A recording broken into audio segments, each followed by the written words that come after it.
Welcome to Parul academy.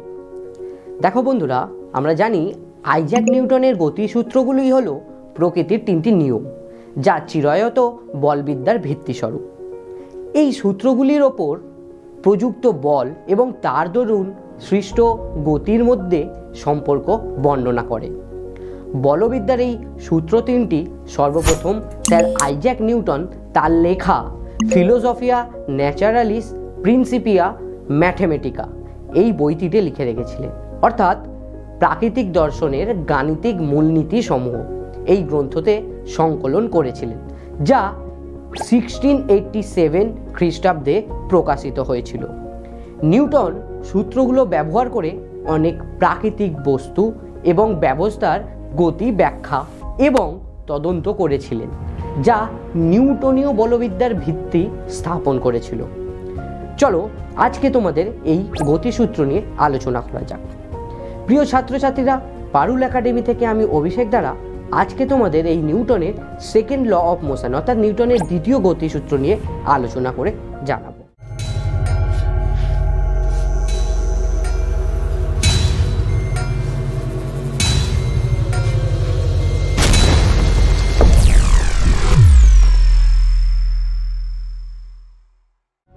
প্রথমে আমাদের দেখে নিতে হবে নিউটনের দ্বিতীয় গতিসূত্রটি কি।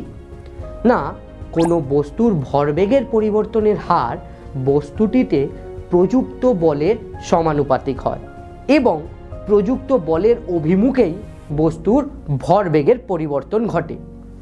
আবার স্থির ভরের কোনো বস্তুর ক্ষেত্রে বলা যায় যে স্থির ভরের কোনো বস্তুর ওপর কার্যকর বল প্রয়োগের ফলে বলের অভিমুখে বস্তুটিতে সৃষ্ট ত্বরণ ওই বলের মানের সমানুপাতিক এবং বস্তুটির ভরের ব্যস্তানুপাতিক। এই হলো নিউটনের দ্বিতীয় গতিসূত্র। এবার আসা যাক এই গতিসূত্রের গাণিতিক রূপে। এখন মনে করা যাক প্রযুক্ত বল এফ, বস্তুর ভর এম এবং এফ বল প্রয়োগের ফলে বস্তুতে সৃষ্ট ত্বরণ ইকুয়ালস টু এ। এখন এই সূত্রানুসারে বলা যায় F equals to M into A, অর্থাৎ F equals to M A. এটিই নিউটনের দ্বিতীয় গতিসূত্রের গাণিতিক রূপ। আমাদের দৈনন্দিন জীবনে এই গতিসূত্রের কিছু প্রয়োগ চলো দেখা যাক। দেখো, আমরা যখন কোনো লিফটে উঠি তখন আমরা একটা জিনিস সকলেই লক্ষ্য করি, যখন লিফটটি উপর দিকে বা নিচের দিকে নামতে থাকে তখন দুটি ভিন্ন বল আমাদের ওপর ক্রিয়া করে। একটা হলো চলন্ত লিফটের জন্য সৃষ্ট ত্বরণ এবং অন্যটা হলো পৃথিবীর অভিকর্ষজ ত্বরণ। এখন মনে করি কোনো ব্যক্তির ভর হলো এম, পৃথিবীর অভিকর্ষজ ত্বরণ ওই স্থানে জি এবং চলন্ত লিফটের জন্য সৃষ্ট ত্বরণ এ। এখন লিফটটি যখন উপরের দিকে ওঠে তখন ব্যক্তির ওপর মোট কার্যকর লব্ধি বল কত হয়? M into G plus M into A, অর্থাৎ M G plus M A. আর এই বলের ক্রিয়ার দরুন ব্যক্তি নিজেকে তার স্বাভাবিক ওজনের তুলনায় ভারী বোধ করে। আবার দ্বিতীয় ক্ষেত্রে লিফটটি যখন নিচের দিকে নামে তখন ব্যক্তির ওপর মোট কার্যকর লব্ধি বল হয় M into G minus M into A, অর্থাৎ M G minus M A. তাই এই ক্ষেত্রে ব্যক্তি নিজেকে তার স্বাভাবিক ওজনের তুলনায় হালকা মনে করবে, তাই তো? আবার একটা অন্য উদাহরণ দেখা যাক। চলো আমরা কোনো ক্রিকেট স্টেডিয়ামে ঢুকে পড়ি। আমরা কি দেখব না, ক্রিকেট খেলায় দেখে থাকি ক্যাচ ধরার সময় অনেক খেলোয়াড়রা তার হাত নিচের দিকে নিয়ে যায়। তোমরা কি জানো তারা এমনটা কেন করে? দেখো, হাত নিচের দিকে নামানোর ফলে খেলোয়াড়টি ধেয়ে আসা বলটি ধরতে একটু বেশি সময় পায়। এর ফলে ভরবেগের পরিবর্তনের হার কমতে থাকে এবং নিউটনের দ্বিতীয় গতিসূত্রানুসারে পতনশীল বল কর্তৃক প্রযুক্ত বলও কমে যায়। এর একমাত্র ব্যতিক্রম যদি বলা যায় তা আর অন্য কেউ নয়, আমাদের এক ভারতীয় উইকেট রক্ষক, আমাদের সকলের খুবই প্রিয় মহেন্দ্র সিং ধোনি, যিনি এই সূত্রের বিপক্ষে কাজ করেন।